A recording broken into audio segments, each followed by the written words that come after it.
با عرض سلام و درود عزیزان، امروز ما خواستیم که یک چند درس بسیار مهم رو پیشکش شما عزیزان گردانیم، زیرا همه ما همزمان با تحصیل در دانشگاه درس‌های از زندگی نیز می‌آموزیم که هر دوی آنها بسیار مهم هستند. و مشکل اصلی این است که زندگی قبل از ما هم جریان داشته و ما را هم مانند دیگران در مسیرش با خود میبرد و این در حالی است که ما تازه در ابتدای آموزش و کسب معلومات ضروری برای زندگی هستیم و تنها امیدواریم که روز به همین پهلوهای زندگی دست پیدا کنیم و پس به طور منطقی دانش ما همیشه عقیب‌تر از زندگی است که همین ما این را میدانیم. خب در نوار امروزه به درس‌های از زندگی اشاره میکنیم که به آسانی میتوانید از آنها بهره بگیرید. طبق گفته ریچارد کارلسون، چیزهای به ارزش را نچشید. این به آن معنی است که خیلی از مردم خود را گرفتار استرس و به انجام رساندن کارهای به ارزش میکنند که در نهایت در مقابل هدفهای اصلی زندگی هیچ ارزش ندارند. وقتی آنقدر خود را گرفتار این مسئله های کوچک میکنیم، دیگر جایی برای میل به آرزوهایمان باقی نگذاشتیم و از لحظه های خود هیچ لذت نمیبریم. دوم، یا زندگی غیر قابل پیش بینی است و مشکل است اگر هر لحظه شما در شیب و فراز قرار دهد. فقط بگوید هرگز و بعد ببینید چه اتفاقی می افتد.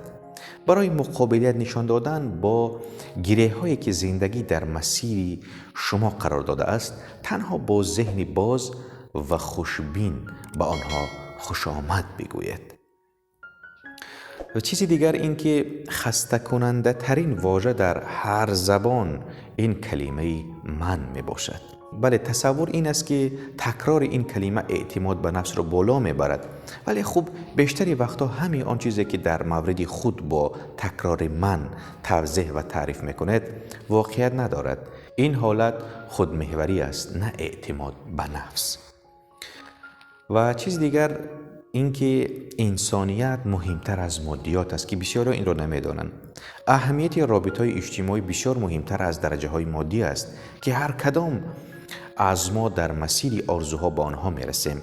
بدون محبت و عشق و حمایت خانواده و دوستان در زندگی، موفقیت‌های مادی خیلی لذت بخش نخواهد بود.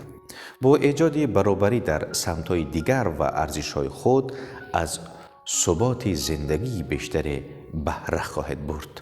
بغیر از خودتان هیچ کس دیگر نمیتواند شما را راضی کند. این را نباید فراموش کرد.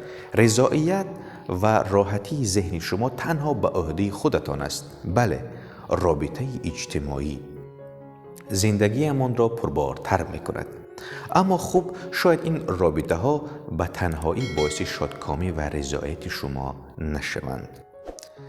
درجه کمال و شخصیت که خیلی مهم است. کمالات برای هر شخص زیباست. کمال و اعمال نیک به دنبال خود اعتماد و اطمینان دوستان را در پی دارد. برای رسیدن به این درجه حتما تلاش کنید. بیاموزید که خود، دیگران و حتی دشمنان خود را ببخشید. بخشیدن خیلی مهم است. انسان جایز الخطا است. همه ما اشتباه میکنیم، ولی با کینه‌ورزی و یادآوری صدمه‌های گذشته تنها این خودمان هستیم که از زندگی لذت نبریم. خنده میگویند داروی هر درد است. واقعاً با خوشرویی و تبسم دردهای خود را درمان کنید. غذای خوب، استراحت، ورزش و هوای تازه را هرگز فراموش نکنید. سلامتی خود را دست کم نگیرید.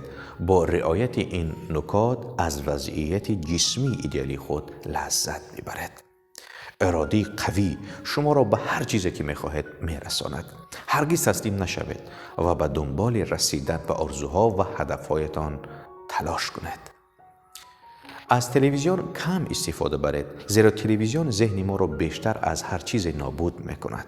از تلویزیون کنار گیری کنید و با ورزش، مطالعه و آموزش ذهن خود را فعال کنید. شکست را نیز بپذیرید، زیرا هر کسی در زندگی ممکن است بارها و بارها شکست بخورد. شکست آموزنده است، به ما یاد می‌دهد که چطور با صبر باشیم و راه درست را برای جبران آن انتخاب کنیم. ببینید توماس ادیسون، این شخصیت معروف و محبوب جهانی، با شکست‌های زیادی توانست به هدف خود برسد. او میگفت من شکست نخوردم، تنها 10,000 راه را امتحان کردم که برایم مفید نبود و در نهایت به نتیجه رسیدم. از اشتباه‌های دیگران درس عبرت بگیرید. یکی از پیران کار میگوید یک مرد دانا کسی است که از اشتباه خود درس نیک بیاموزد. یک مرد دانا کسی است که از اشتباه خود درس نیک بیاموزد و اما داناتر کسی است که از اشتباه‌های دیگران درس عبرت بگیرد. از محبت به دیگران دریغ نکنید. زندگی کوتاه است و پایان آن نامعلوم. پس سعی کنید محبت کنید تا محبت ببینید.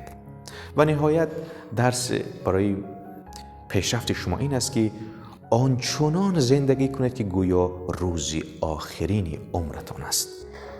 همواره سعی و تلاش کنید بهترین و مهربانترین همسر، رفیق و حتی مهربانترین و بهترین راهبر باشد تا زمان ودا با این دنیا و دنیای زیباتر دست یابد. و اینجا 15 نکته بود که ما برای شما پیشنهاد کردیم و باوری داریم که این نوارهای ما پسندی شما افتند با دیگر نوارهای مرکزی خرد بماند.